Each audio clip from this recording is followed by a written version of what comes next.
नमस्कार प्रिय दर्शकों, एक बार फिर से आपका हार्दिक स्वागत है। प्रिय मित्रों, आज हम आपके लिए एक नई कथा, एक ताजा और विशेष वीडियो लेकर उपस्थित हुए हैं। आज की जो कहानी और प्रसंग है वह अत्यंत ही शिक्षाप्रद, प्रेरणादायक और जीवन को दिशा देने वाला है।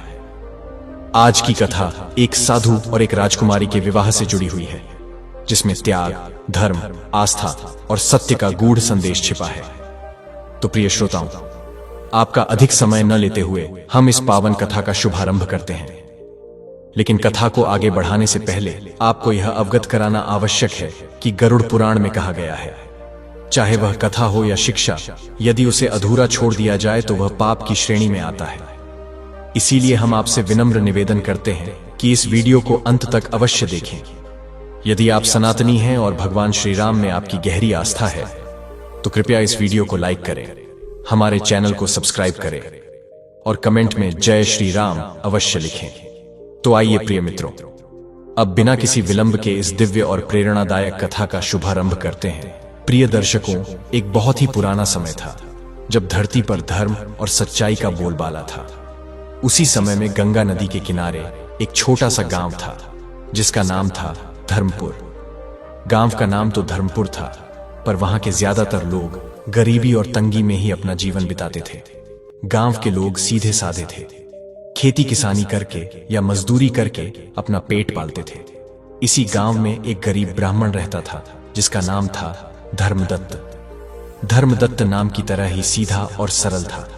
उसके परिवार में उसकी पत्नी सावित्री देवी और दो छोटे छोटे बच्चे थे, एक बेटा वीरेंद्र और एक बेटी श्रद्धा। धर्मदत्त के पास जमीन जायदाद के नाम पर कुछ भी नहीं था, बस एक छोटी सी टूटी फूटी झोपड़ी थी जो बारिश में टपकती थी और गर्मी में भट्टी की तरह तपती थी। धर्मदत्त गांव के मंदिर में छोटी मोटी सेवा करता और पूजा पाठ से जो कुछ भी सीधा पानी मिल जाता उसी से अपने परिवार का पेट पालता था। कई कई दिन तो ऐसे भी बीत जाते थे जब घर में अनाज का एक दाना भी नहीं होता था और बच्चों को सिर्फ पानी पीकर ही सोना पड़ता था। सावित्री देवी, उसकी पत्नी, बहुत ही पतिव्रता और संतोषी स्त्री थी। उसने कभी भी धर्मदत्त से किसी चीज की शिकायत नहीं की। वह हमेशा यही कहती, भगवान जैसे रखते हैं उसमें ही सुख है, आप चिंता ना करें, हमारे धर्मदत्तक सब देख रहे हैं। धर्मदत्त की गरीबी तो जग जाहिर थी, पर उससे भी ज्यादा जानी मानी उसकी ईमानदारी थी। पूरे गांव में, यहां तक कि आसपास के गांवों में भी धर्मदत्त की ईमानदारी की मिसालें दी जाती थी। चाहे जान पर बनाए, पर धर्मदत्त कभी झूठ नहीं बोलता था और ना ही किसी की एक पाई भी बेईमानी से लेता था। उसका मानना था कि शरीर तो एक दिन मिट्टी में मिल जाएगा, पर आत्मा तो भगवान के पास जाती है। अगर हम बेईमानी करेंगे तो भगवान को क्या मुंह दिखाएंगे। धर्मदत्त भगवान कृष्ण का बहुत बड़ा भक्त था।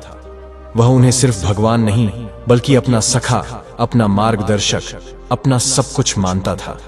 जब भी वह दुखी होता या किसी मुश्किल में पड़ता तो अपनी झोपड़ी के एक कोने में रखी भगवान कृष्ण की एक छोटी सी पुरानी तस्वीर के सामने बैठ जाता और उनसे बातें करने लगता। वह अपने मन की हर बात, हर दुख दर्द अपने कान्हा को सुनाता और उसे विश्वास था कि एक दिन उसका कान्हा उसकी पुकार जरूर सुन लेगा। लोग उसे कभी कभी पागल भी कहते थे। वे कहते, देखो धर्मदत्त पत्थर की मूरत से बातें कर रहा है। अरे अगर भगवान होते तो क्या तुम्हें इस हाल में रखते। पर धर्मदत्त उनकी बातों पर ध्यान नहीं देता था। उसका विश्वास पहाड़ की तरह मजबूत था। एक दिन की बात है, सुबह से ही घर में खाने को कुछ नहीं था। बच्चे भूख से बिलख रहे थे। सावित्री देवी ने बच्चों को बहलाने की बहुत कोशिश की, पर भूख के आगे सारे बहाने बेकार थे। श्रद्धा, जो सिर्फ 4 साल की थी, रो रो कर कह रही थी, मां बहुत भूख लगी है, कुछ खाने को दे दो। सावित्री देवी की आंखों में आंसू आ गए। उसने धर्मदत्त की तरफ बेबसी से देखा। धर्मदत्त का दिल अंदर से कट गया। वह एक पिता था, अपने बच्चों को भूखा कैसे देख सकता था। उसने सावित्री देवी को धीरज बंधाते हुए कहा, भाग्यवान, तुम चिंता मत करो, मैं अभी कहीं से कुछ काम ढूंढ कर लाता हूं और शाम तक बच्चों के लिए आटा जरूर लेकर आऊंगा। तुम बस कान्हा पर भरोसा रखो। यह कहकर धर्मदत्त काम की तलाश में घर से निकल पड़ा। वह पूरे गांव में घूमा, हर दरवाजे पर गया, पर उसे कहीं कोई काम नहीं मिला। जिनके खेतों में काम था वहां पहले से ही मजदूर लगे हुए थे। सेठ साहूकारों ने भी उसे कोई काम नहीं दिया। सूरज सिर पर चढ़ आया था, धूप तेज हो गई थी और धर्मदत्त भूख प्यास से बेहाल हो गया था। पर उसे अपनी भूख प्यास से ज्यादा अपने भूखे बच्चों का चेहरा याद आ रहा था। निराश होकर वह गांव के बाहर एक बड़े से पीपल के पेड़ के नीचे बैठ गया। उसकी आंखों से आंसू बहने लगे। उसने आसमान की तरफ देखकर कहा, हे मेरे कान्हा, आज यह कैसी परीक्षा ले रहे हो? मैं खुद भूखा रह सकता हूं, पर अपने बच्चों को बिलखते हुए नहीं देख सकता। प्रभु, कोई तो रास्ता दिखाओ। मैं मेहनत मजदूरी करके अपने बच्चों का पेट पालना चाहता हूं। मैं किसी के आगे हाथ नहीं फैलाना चाहता। अब तुम ही बताओ, मैं क्या करूं, कहां जाऊं? धर्मदत्त अपनी ही धुन में भगवान से बातें कर रहा था कि तभी उससे घोड़ों की टापों की आवाज सुनाई दी। उसने देखा कि एक बहुत ही सुंदर और सजी धजी बग्घी उसी रास्ते पर आ रही थी। बग्घी के आगे पीछे कुछ सिपाही भी चल रहे थे। ऐसा लग रहा था कि कोई बहुत बड़ा आदमी या राजा महाराजा कहीं जा रहा है। बग्घी जैसे ही उस पीपल के पेड़ के पास पहुंची, अचानक उसका एक पहिया सड़क के किनारे एक गड्ढे में धंस गया और बग्घी एक तरफ झुक गई। बग्घी में बैठे एक अमीर सेठ, जिनका नाम कुबेरदास था, घबरा कर बाहर निकले। वह पास के नगर के सबसे बड़े व्यापारी थे। उन्होंने सिपाहियों और बग्घीवान पर बहुत गुस्सा किया। मूर्खों, तुम्हें दिखाई नहीं देता? अब निकालो इसे जल्दी से। सिपाही और बग्घीवान पहिए को निकालने की बहुत कोशिश करने लगे, पर पहिया बुरी तरह फंस चुका था। सेठ कुबेरदास बहुत परेशान हो गए, क्योंकि उन्हें एक जरूरी सौदे के लिए समय पर पहुंचना था। उनकी नजर पेड़ के नीचे बैठे धर्मदत्त पर पड़ी। उन्होंने उसे आवाज लगाई, ए भाई, यहां आओ जरा। धर्मदत्त उनके पास गया और हाथ जोड़कर बोला, जी सेठ जी, कहिए। सेठ ने कहा, देखो, हमारी बग्घी का पहिया फंस गया है। तुम भी जरा हाथ लगाओ। अगर पहिया निकल गया तो तुम्हें मजदूरी दूंगा। धर्मदत्त के लिए तो यह मानो भगवान का भेजा हुआ अवसर था। उसने फौरन हामी भर दी। वह भी सिपाहियों के साथ मिलकर पहिया निकालने में जुट गया। धर्मदत्त शरीर से दुबला पतला था, पर कई दिनों की भूखमरी के बावजूद उसने अपनी पूरी ताकत लगा दी। काफी देर की मेहनत के बाद आखिरकार पहिया गड्ढे से बाहर निकल आया। सेठ कुबेरदास बहुत खुश हुए। उन्होंने अपनी कमर में बंधी एक छोटी सी रेशम की थैली खोली। उस थैली में सोने और चांदी के सिक्के भरे हुए थे। उन्होंने बिना गिने कुछ चांदी के सिक्के निकाले और धर्मदत्त की तरफ बढ़ाते हुए कहा, ये लो अपनी मजदूरी, तुमने हमारी बहुत मदद की। धर्मदत्त ने हाथ जोड़कर सिक्के ले लिए। उसने सिक्के गिने। वे पूरे 5 चांदी के सिक्के थे। उस समय में 5 चांदी के सिक्के एक गरीब परिवार के लिए हफ्ते भर के खाने पीने का इंतजाम करने के लिए काफी थे। धर्मदत्त की आंखों में खुशी के आंसू आ गए। उसने मन ही मन अपने कान्हा को धन्यवाद दिया। हे प्रभु, तेरी लीला अपरंपार है। तूने मेरी सुन ली। वह सेठ जी को धन्यवाद देकर जैसे ही मुड़ने लगा, उसकी नजर जमीन पर पड़ी एक चीज पर पड़ी, जहां सेठ जी खड़े थे। ठीक उनके पैरों के पास एक सोने की मोहर धूल में पड़ी चमक रही थी।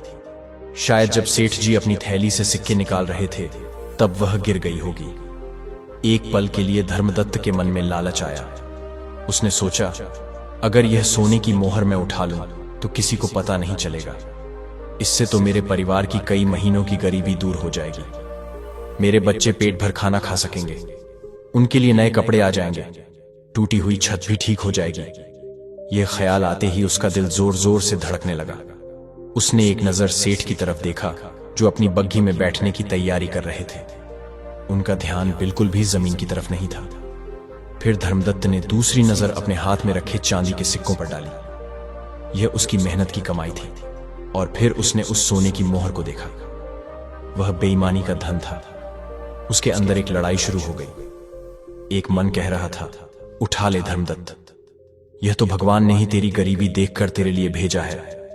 लेकिन दूसरा मन, जो सालों से ईमानदारी और धर्म के रास्ते पर चला था, उसे धिक्कार रहा था। छह धर्मदत्त, तू इतना गिर जाएगा, यह तेरा नहीं है। इस पर तेरा कोई हक नहीं है। क्या तू अपने बच्चों को चोरी का अन्न खिलाएगा?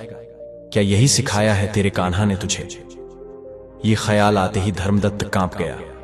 उसे लगा जैसे भगवान कृष्ण खुद उसे देख रहे हैं और कह रहे हैं, धर्मदत्त, यही तेरी परीक्षा है।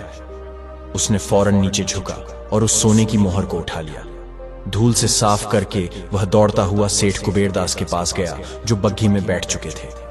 धर्मदत्त ने हांफते हुए कहा, सेठ जी रुकिए, आपकी यह सोने की मोहर गिर गई थी।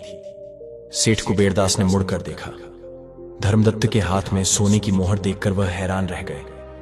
उन्होंने अपनी थैली जांची तो पाया कि सच में एक मोहर कम थी। उन्हें विश्वास ही नहीं हुआ कि इस जमाने में भी इतना ईमानदार आदमी हो सकता है।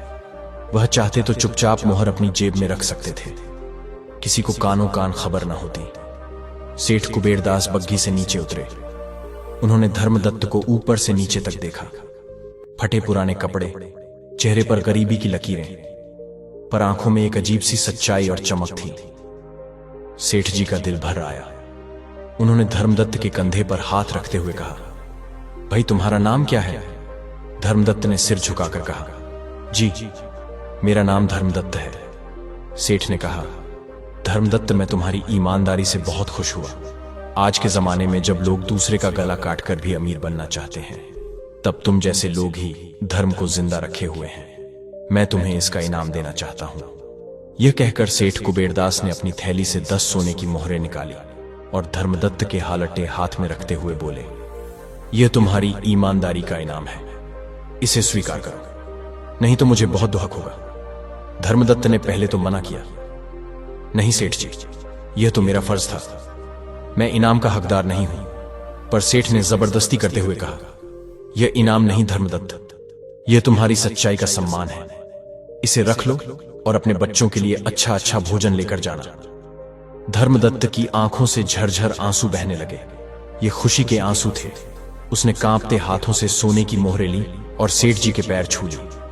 सेठ ने उसे उठाकर गले से लगा लिया और अपनी बग्घी में बैठकर चले गए। धर्मदत्त वहीं सड़क पर खड़ा उन सोने की मोहरों को देखता रहा। उसे अपनी आंखों पर विश्वास नहीं हो रहा था। कहां तो वह कुछ चांदी के सिक्कों के लिए तरस रहा था और कहां उसकी ईमानदारी ने उसे 10 सोने की मोहरें दिला दी। उसने आसमान की ओर देखकर हाथ जोड़े और बोला, मेरे कान्हा, तुम सच कहते हो, ईमानदारी का फल मीठा होता है। आज तुमने मेरी लाज रख ली, मेरे विश्वास को टूटने नहीं दिया। वह खुशी खुशी बाजार की तरफ भागा। उसने सबसे पहले महीने भर का आटा, दाल, चावल, घी, शक्कर और बच्चों के लिए मिठाइयां खरीदी। उसने सावित्री देवी के लिए एक नई साड़ी और बच्चों के लिए नए कपड़े भी खरीदे। जब वह इतना सारा सामान लेकर घर पहुंचा तो सावित्री देवी और बच्चे उसे देखकर हैरान रह गए। सावित्री देवी ने चिंता से पूछा, ये सब कहां से आया? आपने कोई गलत काम तो नहीं किया? धर्मदत्त ने मुस्कुराते हुए सारी कहानी अपनी पत्नी को सुनाई। सुनकर सावित्री देवी की आंखें भी भर आईं। उसने भगवान कृष्ण की तस्वीर के आगे हाथ जोड़कर कहा, प्रभु धन्य धन्य है, आपने हमेशा हमारी लाज रखी है। उस दिन कई दिनों के बाद उस झोपड़ी में चूल्हा जला। सावित्री देवी ने स्वादिष्ट भोजन बनाया। सबने पेट भरकर खाया। बच्चों के चेहरों पर जो खुशी थी वह धर्मदत्त के लिए 10 सोने की मोहरों से भी ज्यादा कीमती थी। उस रात पूरा परिवार चैन की नींद सोया। धर्मदत्त ने उन सोने की मोहरों का बहुत अच्छे से इस्तेमाल किया। उसने सबसे पहले अपनी झोपड़ी की मरम्मत करवाई। फिर उसने एक गाय खरीदी ताकि बच्चों को दूध मिल सके। बचे हुए पैसों से उसने एक छोटा सा कारोबार शुरू करने का सोचा। उसने बाजार में सब्जी बेचने का काम शुरू किया। वह पास के गांवों से ताजी सब्जियां लाता और शहर के बाजार में बेचता। अपनी ईमानदारी और अच्छे व्यवहार के कारण उसका काम धीरे धीरे चलने लगा। लोग धर्मदत्त की दुकान से ही सब्जी खरीदना पसंद करते थे। क्यों? क्योंकि उन्हें पता था कि धर्मदत्त ना तो कभी कम तोलता है और ना ही खराब माल देता है। अब धर्मदत्त के परिवार के दिन फिरने लगे थे। घर में अब खाने पीने की कोई कमी नहीं थी। बच्चे स्कूल जाने लगे थे। पर इतनी सुख सुविधा आने के बाद भी धर्मदत्त बदला नहीं। वह पहले की तरह ही सीधा, सरल और ईमानदार बना रहा। वह अपनी कमाई का एक हिस्सा हमेशा गरीबों और जरूरतमंदों की मदद में लगाता। मंदिर में सेवा करना उसने अब भी नहीं छोड़ा था। और सबसे बड़ी बात, भगवान कृष्ण पर उसकी भक्ति और विश्वास 100 गुना और बढ़ गया था। वह हर पल हर काम में अपने कान्हा को याद करता और मानता था कि जो कुछ भी हो रहा है सब उसी की कृपा से हो रहा है। समय बीतता गया। धर्मदत्त का काम बढ़ता गया। अब वह सिर्फ सब्जी ही नहीं बल्कि अनाज का भी व्यापार करने लगा था। उसकी ईमानदारी की चर्चा अब पूरे नगर में होने लगी थी। बड़े बड़े व्यापारी भी उसके साथ काम करना चाहते थे। 2-3 साल में ही धर्मदत्त की गिनती गांव के सम्मानित लोगों में होने लगी। उसने अपनी मेहनत से एक छोटा सा पक्का घर भी बनवा लिया था, पर वह अपनी पुरानी झोपड़ी को नहीं भूला था। उसने उस झोपड़ी को वैसे ही संभाल कर रखा था जैसे कोई अपनी सबसे कीमती चीज को रखता है। वह अक्सर वहां जाकर बैठता और अपने पुराने दिनों को याद करता, ताकि उसके मन में कभी घमंड ना आए। लेकिन कहते हैं ना कि जब इंसान तरक्की करता है तो उससे जलने वाले भी पैदा हो जाते हैं। गांव में एक दूसरा व्यापारी था जिसका नाम था मोतीलाल। मोतीलाल बहुत ही लालची और बेईमान आदमी था। वह कम तोलता था, माल में मिलावट करता था और झूठ बोलकर अपना सामान बेचता था। जब से धर्मदत्त का काम बढ़ा था, मोतीलाल का धंधा मंदा पड़ गया था। लोग अब उसकी दुकान पर कम आते थे। यह बात मोतीलाल को कांटे की तरह चुभती थी। वह मन ही मन धर्मदत्त से जलने लगा और उसे बर्बाद करने के तरीके सोचने लगा। मोतीलाल ने कई बार धर्मदत्त को नुकसान पहुंचाने की कोशिश की।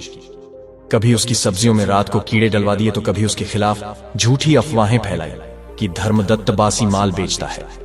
पर धर्मदत्त की सच्चाई और अच्छाई के आगे उसकी कोई भी चाल कामयाब नहीं हुई।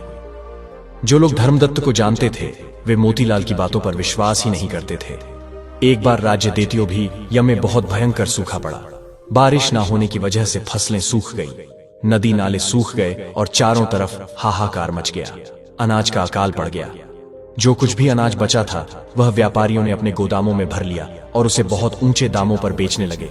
गरीबों के लिए तो 2 वक्त की रोटी का जुगाड़ करना भी मुश्किल हो गया। मोतीलाल जैसे बेईमान व्यापारियों के लिए तो यह मुंह मांगी मुराद थी। उसने अपने गोदामों में बहुत सारा अनाज पहले से ही जमा कर रखा था। अब वह उसे 10 गुने दाम पर बेच रहा था और चांदी कूट रहा था। उसे गरीबों की हाय से कोई मतलब नहीं था। वहीं दूसरी ओर धर्मदत्त का दिल लोगों की हालत देखकर रो रहा था। उसके पास भी कुछ अनाज था जो उसने अपने व्यापार के लिए खरीद कर रखा था। उसने अपनी पत्नी सावित्री देवी से सलाह की। सावित्री देवी, गांव के लोग भूख से मर रहे हैं, बच्चे दाने दाने को तरस रहे हैं। हमारे पास जो अनाज है अगर हम उसे बेचेंगे तो हमें बहुत मुनाफा होगा, पर क्या यह सही होगा? क्या हमारे कान्हा इससे खुश होंगे? सावित्री देवी ने कहा, स्वामी, आप तो जानते ही हैं कि यह धन, यह दौलत सब उस ऊपर वाले की देन है जिस भगवान ने हमें दिया है। अगर हम उसके बंदों के काम ना आ सके तो ऐसी कमाई किस काम की? आप जैसा ठीक समझे वैसा करें। मैं आपके हर फैसले में आपके साथ हूं। पत्नी की बात सुनकर धर्मदत्त को बहुत हिम्मत मिली। उसने फैसला किया कि वह अपना सारा अनाज गांव के गरीबों में मुफ्त बांटेगा। उसने गांव में ढिंढोरा पिटवा दिया कि जिसके घर में भी खाने को नहीं है वह आकर उसकी दुकान से अनाज ले जाए बिना कोई पैसा दिए। यह खबर सुनते ही गांव के लोग हैरान रह गए। एक तरफ मोतीलाल जैसे व्यापारी लूट मचा रहे थे, वहीं दूसरी तरफ धर्मदत्त अपना सब कुछ लुटाने को तैयार था। धर्मदत्त की दुकान के बाहर गरीबों की लंबी लाइन लग गई। धर्मदत्त और सावित्री देवी खुद सबको बराबर बराबर अनाज बांट रहे थे। वे किसी को भी खाली हाथ नहीं लौटाते थे। कुछ ही दिनों में धर्मदत्त का सारा गोदाम खाली हो गया। यह बात जब मोतीलाल को पता चली तो वह आग बबूला हो गया। वह सीधा धर्मदत्त के पास आया और चिल्लाकर बोला, अरे मूर्ख धर्मदत्त, तू यह क्या कर रहा है? यह व्यापार करने का समय है, दान पुण्य करने का नहीं। तूने सारा अनाज मुफ्त में लुटा दिया। अब जब अकाल और लंबा खींचेगा तब तू और तेरे बच्चे क्या खाएंगे? भीख मांगोगे? धर्मदत्त ने हाथ जोड़कर शांति से जवाब दिया, मोतीलाल भाई, मेरा और मेरे बच्चों का पेट पालने वाला मेरा कान्हा है। उसने आज तक मुझे भूखा नहीं सुलाया तो आगे भी नहीं सुलाएगा। यह लोग जो भूख से तड़प रहे हैं इनमें भी तो उसी कान्हा का रूप है। इनकी सेवा ही मेरे कान्हा की सच्ची पूजा है। मोतीलाल उसका मजाक उड़ाते हुए बोला, कान्हा कान्हा देखूंगा मैं तेरा कान्हा तुझे कैसे बचाता है। जब तू दाने दाने को तरसेगा तब यही लोग तुझे पूछने भी नहीं आएंगे। यह कहकर मोतीलाल वहां से चला गया। धर्मदत्त ने जो कुछ भी किया था उसकी खबर धीरे धीरे राजा तक भी पहुंच गई। राजा बहुत ही न्यायप्रिय और प्रजापालक थे। उन्होंने जब धर्मदत्त की निस्वार्थ सेवा के बारे में सुना तो वह बहुत प्रभावित हुए। उन्होंने अपने मंत्री को भेजकर धर्मदत्त को राज दरबार में बुलवाया। धर्मदत्त थोड़ा डर गया। उसने सोचा कि शायद उससे कोई गलती हो गई है। वह डरते डरते राजा के दरबार में पहुंचा। राजा ने उसे बड़े सम्मान के साथ अपने पास बिठाया और कहा, धर्मदत्त, हमने सुना है कि इस भयानक अकाल के समय में जब बड़े बड़े व्यापारी अपनी तिजोरियां भर रहे हैं, तुमने अपना सारा अनाज अपनी प्रजा में बांट दिया। हम तुम्हारी इस निस्वार्थ सेवा से बहुत प्रसन्न हैं। धर्मदत्त ने हाथ जोड़कर कहा, महाराज, मैंने कुछ भी महान काम नहीं किया। यह तो मेरा कर्तव्य था। प्रजा तो राजा की संतान होती है और एक दूसरे की मदद करना ही इंसानियत है। राजा उसकी विनम्रता देखकर और भी खुश हुए। उन्होंने कहा, धर्मदत्त, तुम जैसे ईमानदार और सच्चे लोगों की इस राज्य को बहुत जरूरत है। हम तुम्हें इस राज्य के अन्न भंडार का प्रमुख नियुक्त करते हैं। आज से पूरे राज्य में अनाज का वितरण तुम्हारी देखरेख में होगा। यह हमारा आदेश है कि राज्य के हर जरूरतमंद इंसान तक अनाज पहुंचना चाहिए। कोई भी भूखा नहीं सोना चाहिए। यह सुनकर धर्मदत्त को अपने कानों पर विश्वास नहीं हुआ। कहां वह एक छोटा सा व्यापारी था और कहां उसे पूरे राज्य की इतनी बड़ी जिम्मेदारी मिल रही थी। उसने राजा को बहुत धन्यवाद दिया और पूरी ईमानदारी और लगन से उस काम को करने का वचन दिया। धर्मदत्त ने बहुत ही अच्छे ढंग से अपनी जिम्मेदारी निभाई। उसने राज्य के हर गांव, हर शहर में अनाज पहुंचाने की व्यवस्था की। उसने बेईमान व्यापारियों पर नकेल कसी, जो अमीबा तजजी धीरे की ही अनाज की कालाबाजारी कर रहे थे। मोतीलाल जैसे व्यापारियों के गोदामों पर छापे मारकर सारा छिपा हुआ अनाज बाहर निकलवाया और उसे गरीबों में बंटवा दिया। कुछ ही समय में राज्य में भूखमरी की समस्या काफी हद तक सुलझ गई। धर्मदत्त के इस काम से उसकी ख्याति चारों ओर फैल गई। लोग उसे अन्न देवता कहकर पुकारने लगे। राजा भी उसके काम से बहुत खुश थे। उन्होंने उसे और भी कई महत्वपूर्ण जिम्मेदारियां सौंप दी। धर्मदत्त अब एक साधारण व्यापारी नहीं रहा था। वह राज्य का एक बड़ा अधिकारी बन गया था। उसके पास धन, सम्मान, अधिकार सब कुछ था। पर इतनी ऊंचाई पर पहुंचने के बाद भी उसके पैर जमीन पर ही थे। उसके मन में घमंड का एक कण भी नहीं आया। वह आज भी वैसा ही सरल, विनम्र और ईश्वर से डरने वाला इंसान था। वह हर रोज सुबह शाम अपने घर के मंदिर में अपने कान्हा की मूर्ति के आगे बैठता और कहता, हे प्रभु, यह सब तेरी ही माया है। मैं तो एक साधारण इंसान हूं, तू ही मुझसे यह सब करवा रहा है। बस इतनी कृपा करना कि मेरे मन में कभी अहंकार ना आए और मैं हमेशा धर्म और सच्चाई के रास्ते पर चलता रहूं। दूसरी तरफ मोतीलाल की हालत दिन ब दिन खराब होती जा रही थी। उसकी बेईमानी और कालाबाजारी पकड़ी गई थी। राजा के आदेश पर उसका सारा धन माल जब्त कर लिया गया था और उसे जेल में डाल दिया गया था। अब उसे समझ आ रहा था कि बेईमानी का रास्ता हमेशा बर्बादी की ओर ही ले जाता है। एक दिन धर्मदत्त को खबर मिली कि मोतीलाल जेल में बहुत बीमार है और उसकी देखभाल करने वाला भी कोई नहीं है। धर्मदत्त का मन यह सुनकर दुखी हो गया। वह मोतीलाल से मिलने जेल पहुंचा। मोतीलाल उसे देखकर हैरान रह गया। उसे लगा कि धर्मदत्त उसका मजाक उड़ाने आया है। पर धर्मदत्त ने बड़े प्रेम से उसका हालचाल पूछा और उसके लिए फल और दवाइयां लेकर आया। मोतीलाल की आंखों में आंसू आ गए। वह रोते हुए बोला, धर्मदत्त, मुझे माफ कर दो। मैंने तुम्हारे साथ बहुत बुरा किया, तुम्हें बर्बाद करने की कोशिश की और आज जब मैं बर्बाद हो गया हूं तो तुम मेरी मदद करने आए हो। तुम सच में महान हो। धर्मदत्त ने उसके हाथ पकड़कर कहा, नहीं लाला भाई, महान तो मेरा कान्हा है। मैं तो सिर्फ उसके दिखाए रास्ते पर चलने की कोशिश कर रहा हूं। इंसान से गहलती हो जाती है। तुम अपनी गहलती मान रहे हो, यही बहुत बड़ी बात है। तुम चिंता मत करो, मैं राजा से बात करके तुम्हारी सजा कम करवाने की कोशिश करूंगा। धर्मदत्त ने सच कहा। निर्म राजा से विनती की और मोतीलाल की सजा माफ करवा दी। जेल से छूटने के बाद मोतीलाल पूरी तरह बदल चुका था। उसने बेईमानी और लालच का रास्ता हमेशा के लिए छोड़ दिया और धर्मदत्त के साथ मिलकर ईमानदारी से काम करने लगा। धर्मदत्त की अच्छाई ने एक बुरे इंसान को भी बदल दिया था। धर्मदत्त का जीवन अब सुख शांति से बीत रहा था।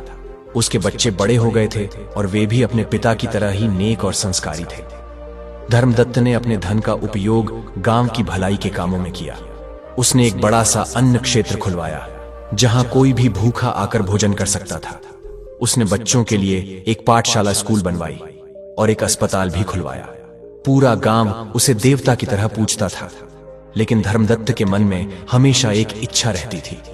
वह एक बार अपने आराध्य भगवान कृष्ण से साक्षात मिलना चाहता था, उनके दर्शन करना चाहता था। वह अक्सर रात को अकेले में उनसे कहता, हे मुरली मनोहर, आपने मुझे इस लायक बनाया, मुझे मान सम्मान धन दौलत सब कुछ दिया, पर प्रभु मेरी तो बस एक ही इच्छा है कि मैं एक बार आपके दिव्य स्वरूप के दर्शन कर सकूं। क्या मेरी यह इच्छा कभी पूरी नहीं होगी?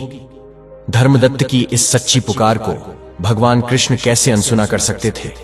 एक रात जब धर्मदत्त गहरी नींद में सो रहा था, उसके सपने में भगवान कृष्ण आए। उनका रूप इतना तेजोमय और सुंदर था कि धर्मदत्त की आंखें खुली की खुली रह गई। सांवला सलोना रूप, सिर पर मोर पंख का मुकुट, होठों पर मधुर मुस्कान और आंखों में करुणा का सागर। धर्मदत्त उनके चरणों में गिर पड़ा और बोला, प्रभु आप आ गए, मैंने आपका कितना इंतजार किया है। भगवान कृष्ण ने उसे उठाकर अपने गले से लगा लिया और बोले, धर्मदत्त मैं तो हमेशा तुम्हारे साथ था, जब तुम ईमानदारी के रास्ते पर चल रहे थे, जब तुम भूखों को भोजन करा रहे थे, जब तुम अपने दुश्मन को भी माफ कर रहे थे। हर पल हर क्षण मैं तुम्हारे साथ था। तुमने मुझे बाहर ढूंढा पर मैं तो तुम्हारे अंदर ही बैठा था। धर्मदत्त ने पूछा, पर प्रभु मैंने तो आपको कभी नहीं देखा। भगवान ने मुस्कुराकर कहा, जिस दिन तुमने जमीन पर पड़ी सोने की मोहर उठाकर उस सेठ को लौटाई थी, उस दिन तुमने मुझे अपनी ईमानदारी में देखा था। जिस दिन तुमने अपना सारा अपना नाज भूखों में बांट दिया था, उस दिन तुमने मुझे उन गरीबों की आंखों में देखा था।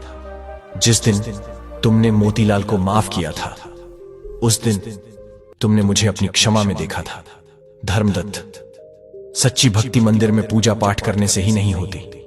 सच्ची भक्ति तो इंसानियत की सेवा में है, धर्म और सच्चाई के रास्ते पर चलने में है। तुमने यह सब करके मेरी सबसे बड़ी पूजा की है। धर्मदत्त भगवान की बातें सुनकर भाव विभोर हो गया। उसकी आंखों से प्रेम के आंसू बह रहे थे। उसे आज जीवन का सबसे बड़ा ज्ञान मिल गया था। भगवान ने आगे कहा, धर्मदत्त तुम्हारा जीवन अब सफल हो गया है। तुमने दुनिया के सामने यह साबित कर दिया है कि ईमानदारी और धर्म का रास्ता भले ही मुश्किल हो, पर अंत में जीत सच्चाई की ही होती है। जो इंसान हर परिस्थिति में धर्म का साथ नहीं छोड़ता, मैं स्वयं उसका सारथी बनता हूं। ठीक वैसे ही जैसे मैंने महाभारत में अर्जुन का सारथी बनकर उसका पथ प्रदर्शन किया था। यह कहते हुए भगवान ने अपना एक हाथ धर्मदत्त के सिर पर रखा। उनके स्पर्श मात्र से धर्मदत्त का शरीर दिव्य प्रकाश से भर गया। उसे ऐसा महसूस हुआ जैसे उसे दुनिया की सारी खुशियां मिल गई हों, सारी चिंताएं और मोह माया समाप्त हो गई हों। जब सुबह धर्मदत्त की आंख खुली तो उसे लगा जैसे वह कोई सपना देख रहा था, पर उसके मन में जो शांति और आनंद था वह इस बात का सबूत था कि यह सपना नहीं था। उसके प्रभु, उसके कान्हा सच में उससे मिलने आए थे। उस दिन के बाद धर्मदत्त का जीवन पूरी तरह बदल गया। अब वह सिर्फ एक राज अधिकारी या धनी व्यक्ति नहीं था, वह एक संत बन गया था। वह राजकाज का काम भी करता, पर उसका मन हमेशा भगवान की भक्ति में लगा रहता। उसने अपना पूरा जीवन लोगों की सेवा और धर्म के प्रचार में लगा दिया। उसकी कहानी दूर दूर तक फैली और लोगों के लिए एक प्रेरणा बन गई। लोग समझ गए कि ईश्वर कहीं बाहर नहीं, बल्कि हमारे अच्छे कर्मों में, हमारी ईमानदारी में और हमारी सच्ची नीयत में ही बसता है। और जो इंसान इन गुणों को अपना लेता है, भगवान हमेशा उसके साथ रहते हैं और उसके जीवन की नया को हर तूफान से पार लगा देते हैं। धर्मदत्त ने यह साबित कर दिया कि ईमानदारी का फल देर से मिल सकता है, पर मिलता जरूर है, और जब मिलता है तो वह इतना मीठा होता है कि जीवन धन्य हो जाता है। समय का चक्र चलता रहा। धर्मदत्त बूढ़ा हो चला था, पर उसके चेहरे पर हमेशा एक दिव्य तेज और होठों पर कान्हा का नाम रहता था। उसने अपने बेटों को अपनी सारी जिम्मेदारियां सौंप दी थी और अपना ज्यादातर समय पूजा पाठ और सत्संग में बिताने लगा था। उसके बेटे भी उसी के पद चिन्हों पर चले और उन्होंने भी ईमानदारी और नेकी का रास्ता कभी नहीं छोड़ा। एक दिन जब धर्मदत्त अपने पूजा घर में ध्यान में बैठा था, उसे ऐसा महसूस हुआ जैसे कोई उसे बुला रहा है। एक बहुत ही मीठी बांसुरी की धुन उसके कानों में गूंजने लगी। यह वही धुन थी जो उसने सपने में अपने कान्हा के पास सुनी थी। धर्मदत्त समझ गया कि अब उसके जाने का समय आ गया है। उसके प्रभु उसे अपने पास बुला रहे हैं। उसके चेहरे पर कोई डर या दुख नहीं था, बल्कि एक परम शांति और आनंद का भाव था। उसने अपनी आंखें खोली और अपने परिवार वालों को पास बुलाया। उसने सबसे कहा, देखो, मेरे जाने का समय आ गया है। मेरे कान्हा मुझे लेने आए हैं। तुम लोग दुखी मत होना। मैंने अपना जीवन जी लिया है। बस एक बात हमेशा याद रखना, चाहे कितनी भी मुश्किलें क्यों ना आए, कभी भी ईमानदारी और धर्म का रास्ता मत छोड़ना। यही इंसान का सबसे बड़ा धन है। यह कहते कहते धर्मदत्त की आंखें बंद हो गईं और उसके प्राण उसके शरीर को छोड़कर उस परम ज्योति में विलीन हो गए जिसे लोग भगवान कहते हैं। उसके चेहरे पर एक दिव्य मुस्कान थी, जैसे कोई बच्चा अपनी मां की गोद में शांति से सो गया हो। धर्मदत्त तो इस दुनिया से चला गया, पर उसकी कहानी अमर हो गई। धर्मपुर गांव के लोग आज भी अपने बच्चों को धर्मदत्त की कहानी सुनाते हैं, उसकी ईमानदारी की, उसकी भक्ति की और उसकी निस्वार्थ सेवा की कहानी। वह मंदिर जहां धर्मदत्त पूजा करता था, आज एक बड़ा तीर्थ बन गया है, और वह पीपल का पेड़ जिसके नीचे धर्मदत्त को पहली बार उसकी ईमानदारी का फल मिला था, आज भी वहां खड़ा है। मानो दुनिया को यह संदेश दे रहा हो कि कर्म अगर सच्चा हो तो भगवान किसी न किसी रूप में आपकी मदद करने जरूर आते हैं। कहानी यहीं खत्म नहीं होती, क्योंकि सच्चाई और ईमानदारी की कहानी कभी खत्म नहीं होती। वह तो पीढ़ी दर पीढ़ी चलती रहती है और भटके हुए लोगों को सही रास्ता दिखाती रहती है। धर्मदत्त के जाने के कई साल बाद धर्मपुर अब एक छोटा सा गांव नहीं रहा था, वह एक समृद्ध नगर बन चुका था। धर्मदत्त के बेटे वीरेंद्र ने अपने पिता की विरासत को बहुत आगे बढ़ाया था और उसे पूरी निष्ठा व समझदारी से संभाला था। वह भी राजा के दरबार में एक ऊंचे पद पर था और अपनी ईमानदारी और न्याय के लिए जाना जाता था। उसने अपने पिता द्वारा शुरू किए गए सभी धर्मार्थ कार्यों को और भी आगे बढ़ाया। अन्य क्षेत्र अब और भी बड़ा हो गया था और पाठशाला अब एक गुरुकुल का रूप ले चुकी थी, जहां दूर दूर से बच्चे शिक्षा ग्रहण करने आते थे। लेकिन जैसा संसार का नियम है, जहां अच्छाई होती है वहां बुराई भी किसी न किसी कोने में छिपी रहती है। राज्य के पड़ोस में एक दूसरा राज्य था, जिसका राजा बहुत ही क्रूर और लालची था। उसका नाम था दुर्विजय सिंह। दुर्विजय सिंह की नजर हमेशा से धर्मपुर की समृद्धि पर थी। वह जानता था कि इस राज्य की प्रजा खुशहाल है और राजकोष हमेशा भरा रहता है। उसने धर्मपुर पर आक्रमण करके उसे अपने अधीन करने की योजना बनाई। एक रात जब धर्मपुर के लोग चैन की नींद सो रहे थे, दुर्विजय सिंह ने अपनी विशाल सेना के साथ राज्य पर हमला कर दिया। धर्मपुर की सेना इस अचानक हुए हमले के लिए तैयार नहीं थी। घमासान युद्ध हुआ, पर दुर्विजय सिंह की सेना संख्या में बहुत ज्यादा थी। धर्मपुर का राजा लड़ते लड़ते वीर गति को प्राप्त हुआ और दुर्विजय सिंह ने राज्य पर कब्जा कर लिया। दुर्विजय सिंह ने नगर में घुसते ही लूटपाट और अत्याचार का नंगा नाच शुरू कर दिया। उसने राजकोष को लूट लिया, सुंदर भवनों को नष्ट कर दिया और प्रजा पर मनमाने कर लगा दिए। जो कोई भी उसका विरोध करता, उसे मौत के घाट उतार दिया जाता। चारों ओर हाहाकार मच गया। धर्मपुर की खुशियां जैसे एक ही रात में ग्रहण लगकर खत्म हो गईं। वीरेंद्र धर्मदत्त का बेटा किसी तरह अपनी जान बचाकर नगर से निकलने में कामयाब हो गया। उसने अपने परिवार को एक गुप्त स्थान पर छिपा दिया और कुछ वफादार सैनिकों को इकट्ठा करके दुर्विजय सिंह से बदला लेने और अपने राज्य को आजाद कराने की प्रतिज्ञा की। पर यह काम आसान नहीं था। दुर्विजय सिंह की सेना बहुत बड़ी और शक्तिशाली थी, जबकि वीरेंद्र के पास गिने चुने सैनिक ही थे। वीरेंद्र अपने कुछ साथियों के साथ जंगल में छिपकर रहने लगा। दिन रात वह इसी चिंता में डूबा रहता कि कैसे इस अत्याचारी राजा से अपनी प्रजा को मुक्ति दिलाई जाए। उसे अपने पिता धर्मदत्त की बहुत याद आती। वह सोचता, अगर आज पिताजी होते तो वह क्या करते, वह कैसे इस मुश्किल का सामना करते। उसे अपने पिता की कही बातें याद आती। बेटा, जब सारे रास्ते बंद हो जाएं, तब भी एक रास्ता हमेशा खुला रहता है, भगवान की भक्ति का रास्ता। अपने कान्हा पर विश्वास रखना, वह कोई ना कोई मार्ग जरूर दिखाएंगे। यह सोचकर वीरेंद्र ने फिर से भगवान कृष्ण की आराधना शुरू कर दी। वह दिन में सैनिकों को युद्ध के लिए प्रशिक्षित करता और रात में एकांत में बैठकर भगवान का ध्यान करता। वह प्रभु से प्रार्थना करता, हे दीनदयाल, हे रक्षक, आप तो सब देख रहे हैं। इस अधर्मी राजा के अत्याचारों से हमारी प्रजा को बचाइए। मुझे शक्ति और बुद्धि दीजिए ताकि मैं अपने धर्म का पालन कर सकूं और इस दुष्ट का संहार कर सकूं। कई महीने बीत गए। वीरेंद्र और उसके साथी छापामार युद्ध करके दुर्विजय सिंह की सेना को परेशान तो कर रहे थे, पर सीधी लड़ाई में उन्हें हरा पाना असंभव लग रहा था। धीरे धीरे सैनिकों का मनोबल भी टूटने लगा था। उनके पास खाने पीने का सामान भी खत्म हो रहा था। एक दिन वीरेंद्र हताश होकर एक घने जंगल में एक गुफा के अंदर बैठ गया। उसे लगा कि शायद अब सब कुछ खत्म हो गया है, वह हार गया है। उसकी आंखों से आंसू बह रहे थे। तभी उसे गुफा के अंदर से एक धीमी आवाज सुनाई दी। पुत्र, निराश क्यों होते हो? जो धर्म के लिए लड़ता है उसकी हार कभी नहीं होती। वीरेंद्र ने चौंक कर देखा।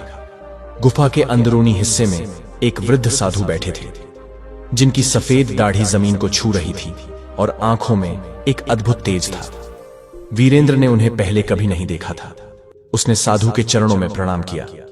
साधु ने मुस्कुराकर कहा, मैं जानता हूं तुम किस पीड़ा से गुजर रहे हो।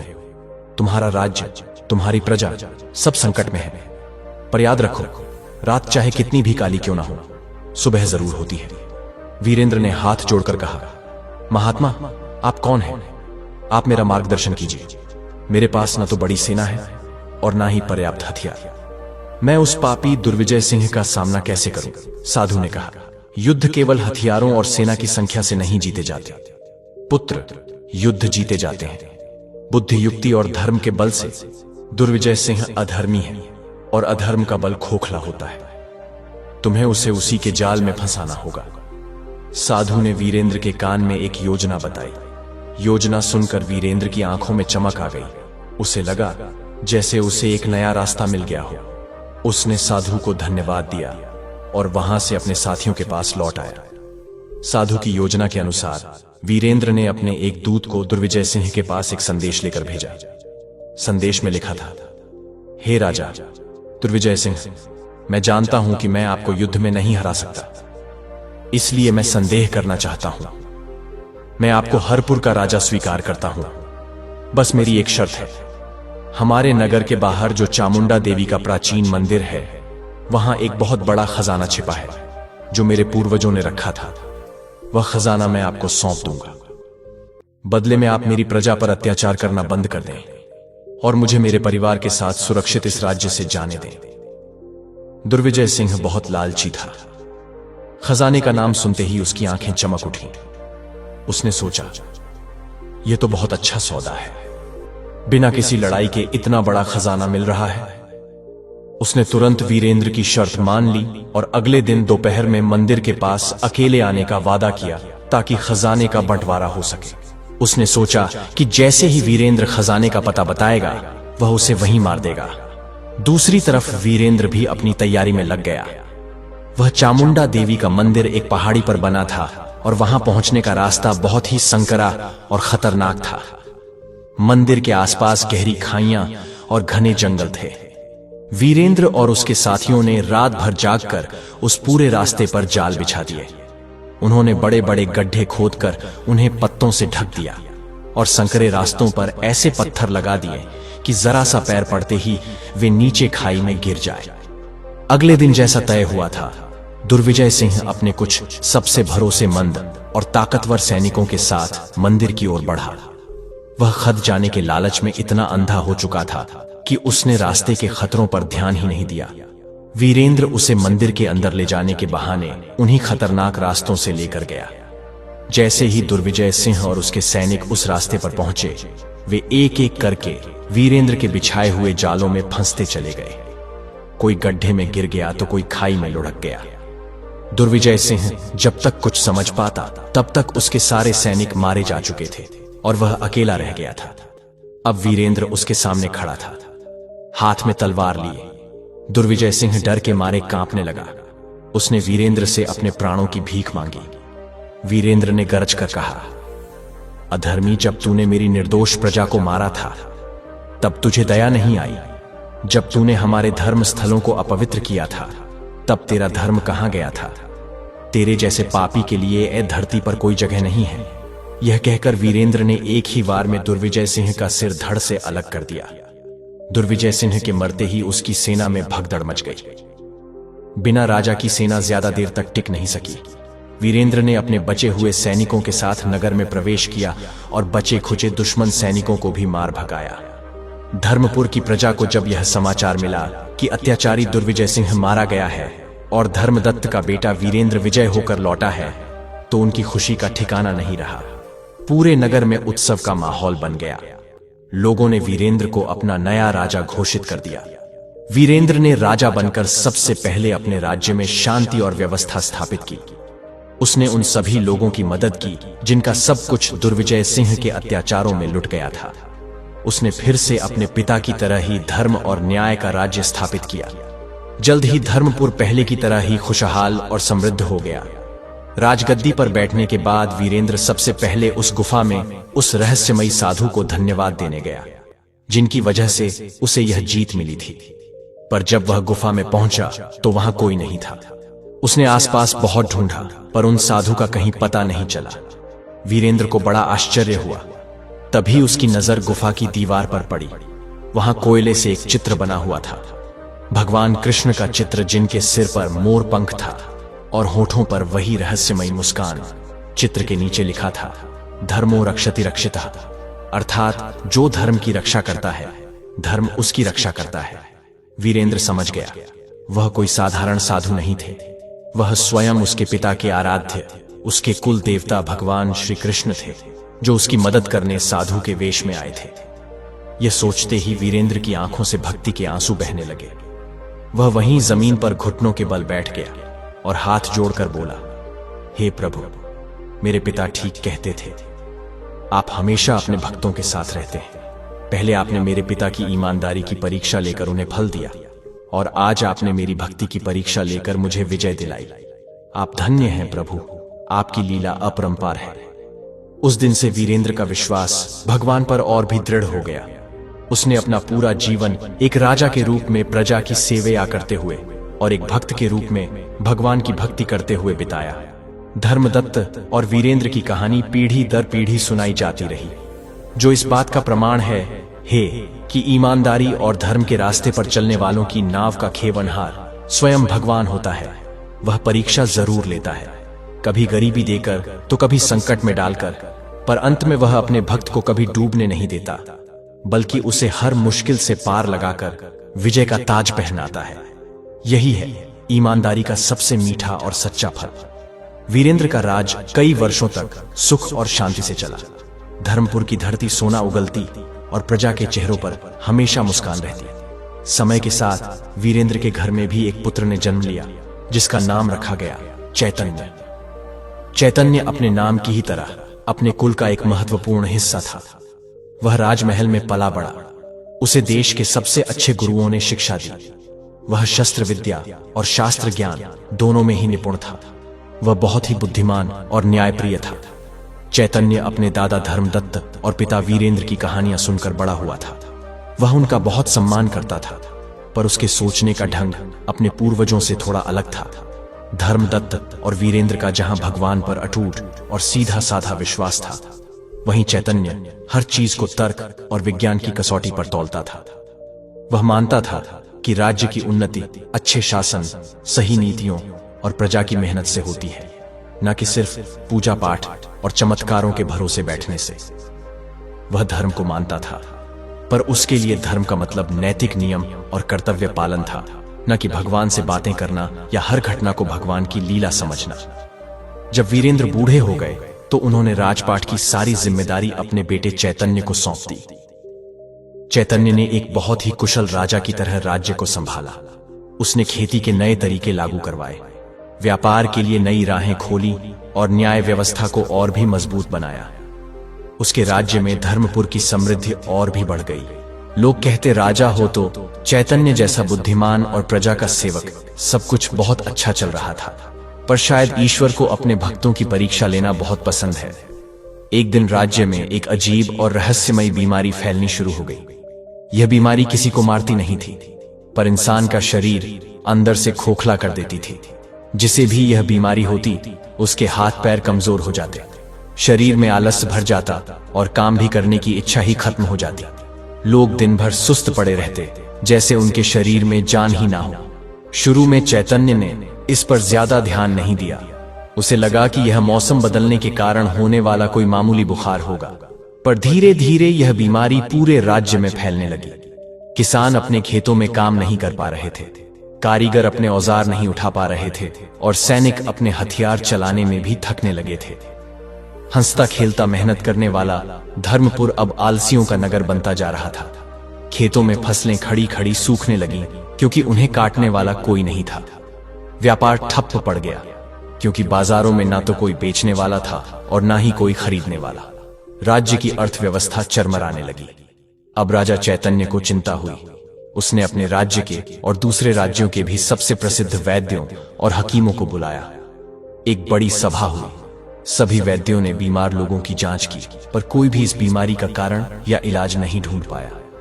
यह कोई जानी पहचानी बीमारी नहीं थी। सारे वैद्य सिर पकड़कर बैठ गए। उन्होंने तरह तरह की जड़ी बूटियां और दवाइयां दी, पर किसी का कोई असर नहीं हुआ। चैतन्य ने अपनी बुद्धि और ज्ञान का पूरा उपयोग किया। उसने पूरे नगर में साफ सफाई का अभियान चलवाया, पीने के पानी के लिए कुओं में औषधि डलवाई और बीमार लोगों को दूसरों से अलग रखने का इंतजाम किया। उसने हर वह उपाय किया जो एक समझदार राजा को करना चाहिए, पर बीमारी घटने की बजाय और बढ़ती ही जा रही थी। प्रजा में हाहाकार मच गया। लोग डर गए थे। वे कहने लगे कि यह कोई दैवीय प्रकोप है, किसी देवता का श्राप है। कुछ लोग अंधविश्वास में पड़कर अजीब अजीब टोटके करने लगे। राज्य में अशांति और अव्यवस्था फैलने लगी। चैतन्य दिन रात इसी चिंता में घुलता जा रहा था। वह अपनी प्रजा को इस तरह बेबस और लाचार देखकर बहुत दुखी था। पहली बार उसे ऐसा लग रहा था कि उसकी बुद्धि, उसका ज्ञान, उसकी सारी नीतियां बेकार साबित हो रही हैं। एक शाम वह अपने महल में अकेला और निराश बैठा था। तभी उसके पिता, बूढ़े हो चुके वीरेंद्र, उसके पास आए।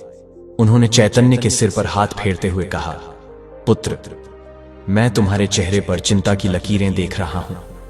मैं जानता ही भी हूं कि तुमने अपनी तरफ से हर संभव कोशिश की है। चैतन्य ने दुखी होकर कहा, पिताजी, मैंने सब कुछ करके देख लिया। कोई दवा, कोई उपाय काम नहीं कर रहा है। मुझे समझ नहीं आ रहा कि मैं क्या करूं। मेरा सारा ज्ञान व्यर्थ हो गया है। वीरेंद्र ने शांत भाव से कहा, पुत्र, जब इंसान का ज्ञान और उसकी ताकत जवाब दे जाती है, तब उसे उस शक्ति को याद करना चाहिए जो इस पूरी सृष्टि को चला रही है। तुमने वैद्य बुलाए, उपाय किए, यह सब तुम्हारा राजधर्म था और तुमने उसे अच्छे से निभाया। पर अब समय है ईश्वर की शरण में जाने का। अपने परदादा धर्मदत्त को याद करो। जब भी उन पर कोई संकट आता था तो वह अपने कान्हा को पुकारते थे और उनके कान्हा हमेशा उनकी मदद करते थे। चैतन्य ने एक ठंडी सांस भरी। पिताजी, मैं आपकी बातों का सम्मान करता हूं, पर आप ही बताइए, सिर्फ प्रार्थना करने से क्या होगा? क्या भगवान आकर इस बीमारी का इलाज बताएंगे? हमें कोई ठोस उपाय ढूंढना होगा। वीरेंद्र मुस्कुराए। बेटा, विश्वास तर्क से परे होता है। प्रार्थना का मतलब हाथ पर हाथ धरकर बैठना नहीं होता। प्रार्थना का मतलब होता है अपनी बुद्धि और अहंकार को ईश्वर के चरणों में रखकर उनसे मार्गदर्शन मांगना। जब तुम यह स्वीकार कर लेते हो कि तुम सब कुछ नहीं जानते, तभी ज्ञान का असली दरवाजा खुलता है। तुम एक बार सच्चे मन से अपने कुल देवता भगवान श्री कृष्ण को पुकारो तो सही, वह रास्ता जरूर दिखाएंगे। यह कहकर वीरेंद्र वहां से चले गए। चैतन्य उनकी बातों पर विचार करने लगा। उसे अपने पिता की बातें पूरी तरह से झंझ नहीं रही थी, पर उसके पास अब कोई और चारा भी नहीं था। वह हार चुका था। उस रात चैतन्य को नींद नहीं आई। वह महल के पुस्तकालय में चला गया। वहां राज्य के पुराने दस्तावेज और ग्रंथ रखे हुए थे। वह यह देखने लगा कि क्या इतिहास में कभी ऐसी कोई महामारी आई है और उस समय के राजाओं ने उसका सामना कैसे किया था। वह एक एक ग्रंथ को ध्यान से पढ़ने लगा। पढ़ते पढ़ते सुबह होने को आई। तभी उसकी नजर एक कोने में रखी एक पुरानी सी संदूकची पर पड़ी। उसने उसे खोला। उसके अंदर धूल में लिपटी एक हाथ से लिखी हुई पोथी रखी थी। यह कोई राजकाज का दस्तावेज नहीं था, बल्कि एक तरह की निजी डायरी थी। पहले पन्ने पर सुंदर अक्षरों में लिखा था, मेरे कान्हा की बातें। लेखक धर्मदत्त। चैतन्य समझ गया कि यह उसके परदादा धर्मदत्त की डायरी है। उसने उत्सुकता से उसे पढ़ना शुरू किया। उस डायरी में कहा, कोई ज्ञान की बड़ी बड़ी बातें या उपदेश नहीं थे। उसमें तो एक सीधे सादे भक्त की अपने भगवान से की गई रोजमर्रा की बातें थीं। धर्मदत्त ने लिखा था कि कैसे जब उसके बच्चे भूखे थे तो उसने कान्हा से बात की, कैसे जब उसे सोने की मोहर मिली तो उसने कान्हा को धन्यवाद दिया, और कैसे हर छोटी बड़ी बात में वह अपने कान्हा की सलाह लेता था। पढ़ते पढ़ते चैतन्य की आंखों में आंसू आ गए। उसे पहली बार एहसास हुआ कि उसके परदादा का विश्वास कितना गहरा और सच्चा था। वह भगवान को सिर्फ मानते नहीं थे बल्कि उनके साथ जीते थे। डायरी के आखिरी पन्नों में एक घटना का जिक्र था। धर्मदत्त ने लिखा था, आज हमारे गांव में जानवरों में एक अजीब बीमारी फैली है। गाय दूध देना बंद कर गई हैं और बैल सुस्त होकर बैठ गए हैं। कोई वैद्य कुछ समझ नहीं पा रहा, सब परेशान हैं। मैंने अपने कान्हा से पूछा, प्रभु यह क्या लीला है? इन बेजुबान जानवरों ने क्या बिगाड़ा है किसी का? मेरे मन में कान्हा ने एक आवाज दी, धर्मदत्त, जब प्रकृति रूठ जाती है तो उसका इलाज भी प्रकृति में ही छिपा होता है। अपने आसपास देखो, समाधान तुम्हारे सामने ही है, बस देखने के लिए मन की आंखें चाहिए, सिर की नहीं। धर्मदत्त ने आगे लिखा था, मुझे कान्हा की बात समझ नहीं आई। मैं सारा दिन जंगल में घूमता रहा। मैं हर पेड़ हर पौधे को ध्यान से देख रहा था। तभी मेरी नजर एक ऐसे पौधे पर पड़ी जिसे जानवर नहीं खाते थे। वे उसे दूर से ही छोड़कर निकल जाते थे। वह तुलसी का पौधा था। मेरे मन में विचार आया, कहीं यही तो वह समाधान नहीं। मैंने कुछ तुलसी की पत्तियां तोड़ी और उन्हें पानी में उबालकर कुछ बीमार जानवरों को पिलाया। और यह क्या चमत्कार! अगले दिन वे जानवर पहले से बेहतर लग रहे थे। मैंने पूरे गांव वालों को यह उपाय बताया। सबने अपनी अपनी गायों बैलों को तुलसी का काढ़ा पिलाया और कुछ ही दिनों में सारे जानवर ठीक हो गए। मेरे कान्हा कितने दयालु हैं। उन्होंने एक साधारण से पौधे में कितनी बड़ी शक्ति छिपा रखी है। सच है, समाधान हमारे आसपास ही होता है, बस विश्वास की नजर चाहिए। यह पढ़कर चैतन्य जैसे नींद से जाग गया। उसके रोंगटे खड़े हो गए। उसे अपने पिता की बात याद आई, समाधान तुम्हारे सामने ही है। उसे लगा जैसे उसके परदादा जैता ने यह बात सालों पहले उसी के लिए लिखी थी। उसके मन में एक नई आशा की किरण जागी। एक ऐसी बीमारी जो इंसानों को आलसी और सुस्त बना रही थी, और एक ऐसा पौधा जिसे सबसे पवित्र और ऊर्जा देने वाला माना जाता है, तुलसी। चैतन्य के मन का सारा संदेह, सारा तर्क एक पल में गायब हो गया। वह तुरंत अपने महल के बगीचे में गया और वहां लगे तुलसी के पौधों को देखने लगा। उसने अपने वैद्यों को बुलाया और उन्हें धर्मदत्त की डायरी की वह घटना सुनाई। उसने आदेश दिया कि आज से राज्य के हर नागरिक को सुबह शाम तुलसी का काढ़ा पिलाया जाएगा। कुछ वैद्यों ने आपत्ति की, महाराज यह तो एक मामूली सा घरेलू नुस्खा है। हम बड़ी बड़ी औषधियां देकर हार गए, तो इस तुलसी से क्या होगा? यह अंधविश्वास है। पर चैतन्य का मन अब बदल चुका था। उसने दृढ़ता से कहा, यह अंधविश्वास नहीं, यह मेरे पूर्वजों का विश्वास है, और आज मैं तर्क से नहीं विश्वास से काम लूंगा। मेरे आदेश का पालन किया जाए। पूरे राज्य में तुलसी का काढ़ा बनाकर बांटा जाने लगा। मंदिरों में, चौराहों पर, हर घर में लोग तुलसी का सेवन करने लगे। चैतन्य खुद रोज सुबह सबसे पहले यह काढ़ा पीता था। शुरू के कुछ दिनों तक कोई खास असर नहीं दिखा। चैतन्य के मन में फिर से संदेह उठने लगा। उसे लगा कि शायद उसने जल्दबाजी में कोई गलत फैसला ले लिया है। वह उस रात फिर से अपने परदादा की डायरी लेकर बैठा। उसने एक और पन्ना पढ़ा जहां लिखा था, कान्हा कहते हैं, धर्मदत्त, विश्वास का बीज बोने के बाद उसे फल देने के लिए धैर्य का पानी भी देना पड़ता है। चमत्कार एक पल में नहीं होते, उसके लिए सब्र की जरूरत होती है। यह पढ़कर चैतन्य को धीरज मिला। उसने अपना प्रयास जारी रखा और फिर लगभग एक हफ्ते के बाद चमत्कार होना शुरू हो गया। जो लोग बीमारी से सबसे ज्यादा पीड़ित थे, उनके अंदर धीरे धीरे स्फूर्ति आने लगी। किसानों ने अपने हल उठाने शुरू कर दिए। कारीगरों के हथौड़ों की आवाजें फिर से सुनाई देने लगी और बाजारों में रौनक लौटने लगी। महीने भर के अंदर वह रहस्यमयी बीमारी ऐसे गायब हो गई जैसे कभी थी ही नहीं। पूरा राज्य आश्चर्यचकित था। जिन वैद्यों ने इस उपाय का मजाक उड़ाया था, वे भी चैतन्य के सामने नतमस्तक थे। धर्मपुर में फिर से खुशियां लौट आई थी। उस दिन चैतन्य को समझ आया कि ज्ञान सिर्फ किताबों में नहीं होता। सच्चा ज्ञान तो विश्वास में है, श्रद्धा में है। उसने सीखा कि तर्क और विज्ञान अपनाओस या अपनात है, ई जगह है। पर कुछ चीजें ऐसी भी होती हैं जो तर्क से परे होती हैं, जिन्हें सिर्फ एक भक्त का हृदय ही समझ सकता है। उसने अपने महल में एक बहुत बड़ा यज्ञ करवाया और भगवान श्री कृष्ण को धन्यवाद दिया। उसने प्रजा को संबोधित करते हुए कहा, आज हमारी जीत किसी राजा या वैद्य की जीत नहीं है, यह हमारे पूर्वजों के विश्वास की जीत है। यह उस परम शक्ति की जीत है जो हमेशा हमारी रक्षा करती है। मेरे परदादा धर्मदत्त अपनी ईमानदारी के बल पर हर मुश्किल से जीते और आज हम सब उनके विश्वास के बल पर इस संकट से बाहर आए हैं। आज से हमारे राज्य का मूल मंत्र सिर्फ न्याय और मेहनत ही नहीं, बल्कि विश्वास भी होगा। चैतन्य ने अपने परदादा धर्मदत्त की डायरी को सोने के संदूक में रखकर अपने पूजा घर में स्थापित करवा दिया। वह उसे सिर्फ एक किताब नहीं, बल्कि अपने कान्हा का भेजा हुआ मार्गदर्शन मानता था। उस दिन के बाद राजा चैतन्य ने शासन तो अपनी बुद्धि और नीतियों से ही किया, पर हर फैसला लेने से पहले वह कुछ पल अपने पूजा घर में जरूर बिताता और अपने पूर्वजों के उस अटूट विश्वास को नमन करता। वह समझ गया था कि एक सफल जीवन और एक सफल राज्य चलाने के लिए सिर्फ बाहरी समृद्धि ही नहीं, बल्कि आंतरिक श्रद्धा का होना भी बहुत जरूरी है। ईमानदारी का फल तो उसके दादा को मिला था, पर आज चैतन्य को विश्वास का फल भी मिल गया था, जो किसी भी सांसारिक धन दौलत से कहीं ज्यादा मीठा और स्थायी था। राज्य में शांति और समृद्धि का दौर लौट आया था। राजा चैतन्य अब पहले से भी ज्यादा विनम्र और ज्ञानी हो गए थे। उन्हें समझ आ गया था कि एक राजा का कर्तव्य केवल प्रजा का पेट भरना और उनकी रक्षा करना ही नहीं, बल्कि उनके विश्वास और उनकी आत्मा को भी मजबूत रखना है।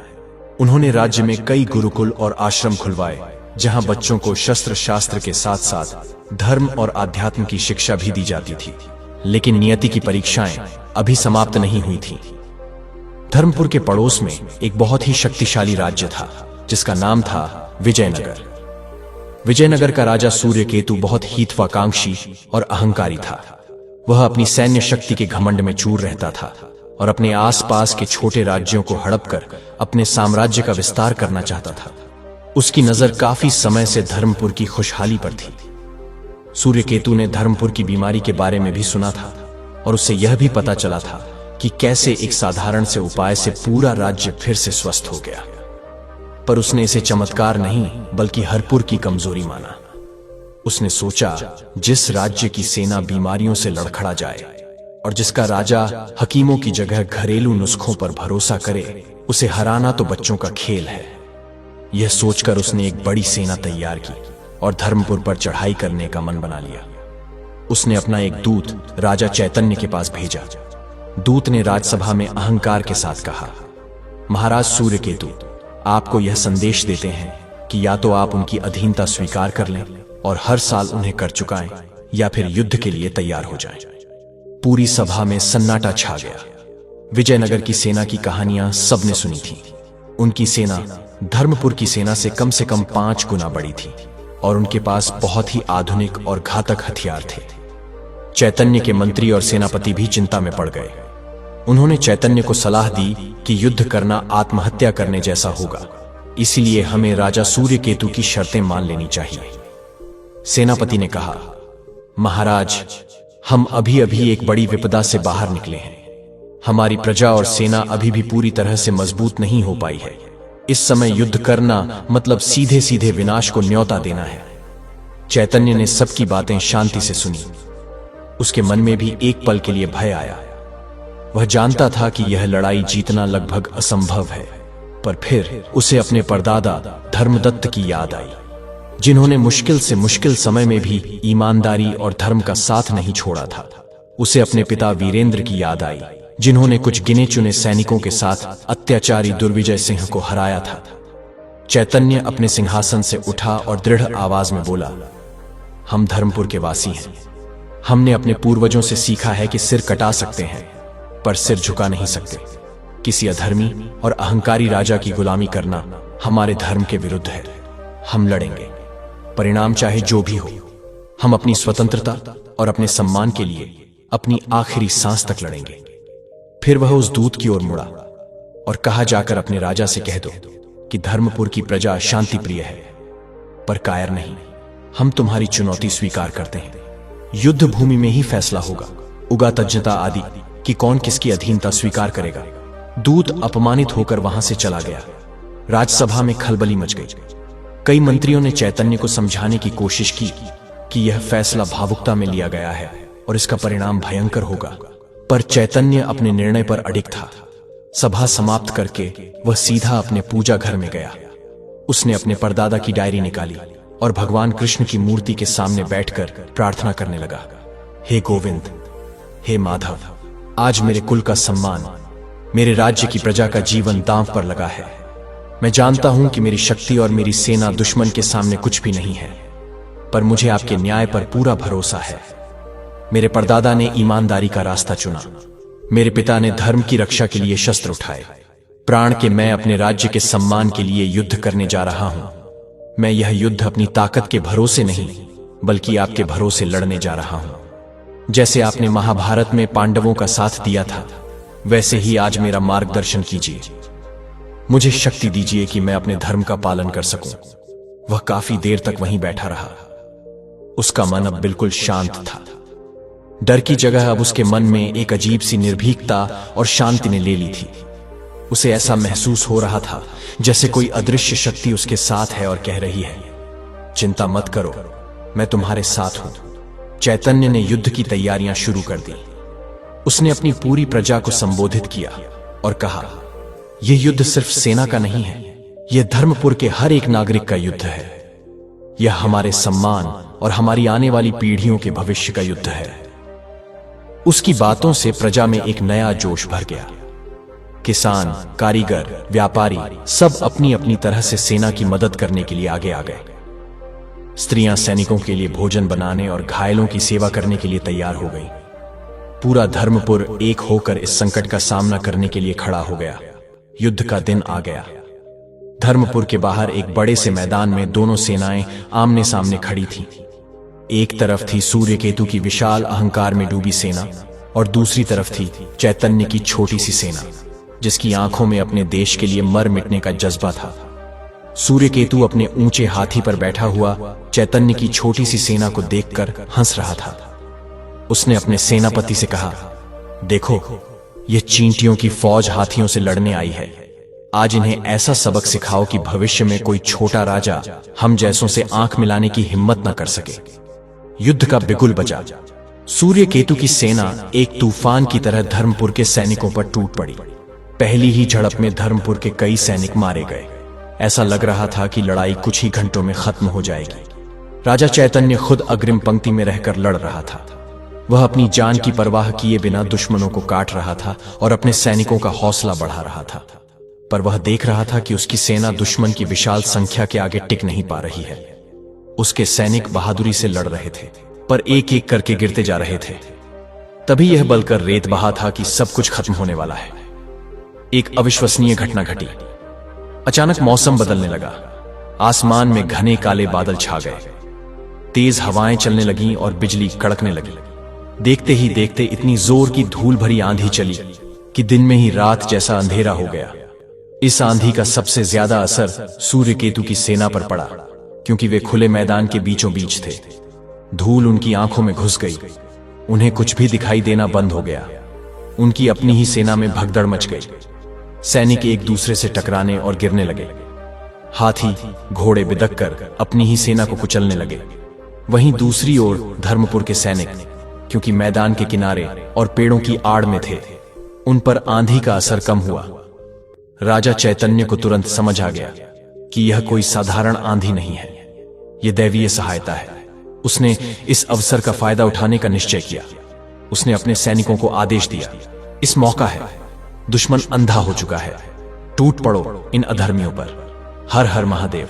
धर्मपुर के सैनिक एक नए जोश के साथ दुश्मन सेना में घुस गए।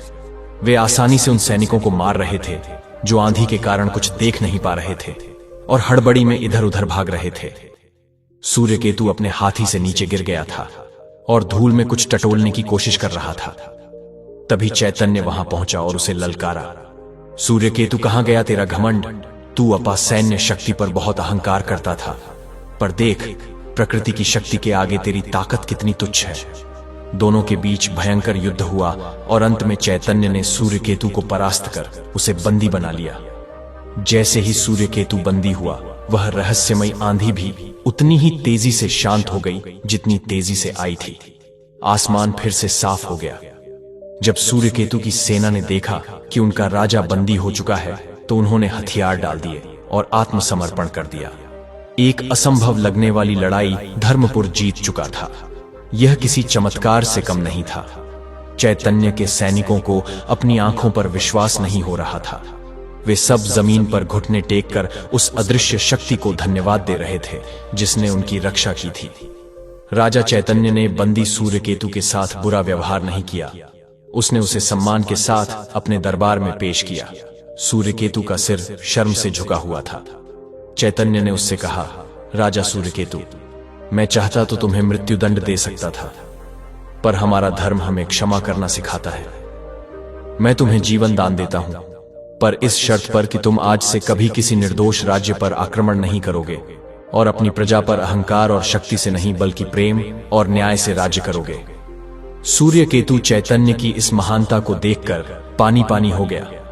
उसने अपनी गहलती स्वीकार की और चैतन्य को वचन दिया कि वह एक अच्छा राजा बनकर दिखाएगा। इस युद्ध के बाद धर्मपुर की ख्याति चारों दिशाओं में फैल गई। लोग कहने लगे कि धर्मपुर पर स्वयं भगवान की कृपा है, इसलिए उसे कोई नहीं हरा सकता। बड़े बड़े राजा अब चैतन्य से मित्रता करना चाहते थे। युद्ध जीतने के बाद चैतन्य सीधा अपने पूजा घर में गया और अपने कान्हा के चरणों में गिरकर रोने लगा। यह जीत के आंसू थे, यह भक्ति के आंसू थे। उसने कहा, प्रभु, यह मैं नहीं, यह आप जीते हैं। आपने एक बार फिर साबित कर दिया कि जो धर्म और विश्वास के रास्ते पर चलता है, उसकी नाव को आप कभी डूबने नहीं देते। आपने मेरे कुल की लाज रख ली। उस दिन के बाद चैतन्य का जीवन पूरी तरह से अपने ईश्वर और अपनी प्रजा को समर्पित हो गया। उसने न सिर्फ एक महान राजा के रूप में बल्कि एक परम भक्त के रूप में भी ख्याति प्राप्त की। धर्मदत्त की ईमानदारी से शुरू हुई कहानी वीरेंद्र के धर्म युद्ध से होती हुई चैतन्य के अटूट विश्वास पर आकर पूरी हुई थी। इस कहानी ने आने वाली हजारों पीढ़ियों को यह सिखाया कि जीवन में परिस्थितियां चाहे कैसी भी हों, अगर इंसान की नीयत साफ हो, कर्मों में ईमानदारी हो और हृदय में ईश्वर के प्रति सच्ची श्रद्धा हो, तो दुनिया की कोई भी ताकत उसे हरा नहीं सकती। और अंत में मिलने वाला फल इतना मीठा होता है कि उसकी मिठास जन्म जन्मांतर तक बनी रहती। अगर आपको यह कहानी दिल से अच्छी लगी हो तो आपसे हाथ जोड़कर निवेदन है कि इस वीडियो को लाइक जरूर करें। आपका एक लाइक हमारा मनोबल बढ़ाता है और सबसे जरूरी बात, इस वीडियो को अपने दोस्तों, रिश्तेदारों और परिवार के हर ग्रुप में शेयर जरूर करें। क्या पता आपका एक शेयर किसी भटके हुए को राह दिखा दे या किसी दुखी को सहारा दे दे।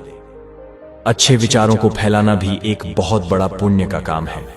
नीचे कमेंट करके हमें जरूर बताएं कि आपको इस कहानी का कौन सा हिस्सा सबसे ज्यादा प्रभावशाली लगा। क्या आपने भी अपने जीवन में ऐसा कुछ अनुभव किया है? अपने विचार हमारे साथ साझा करें। और अगर आप चाहते हैं कि आपको भविष्य में भी ऐसी ही ज्ञानवर्धक, प्रेरणादायक और जीवन बदलने वाली कहानियां मिलती रहे, तो हमारे चैनल को अब भी सब्सक्राइब कर लें और साथ में बनी घंटी को भी दबा दें।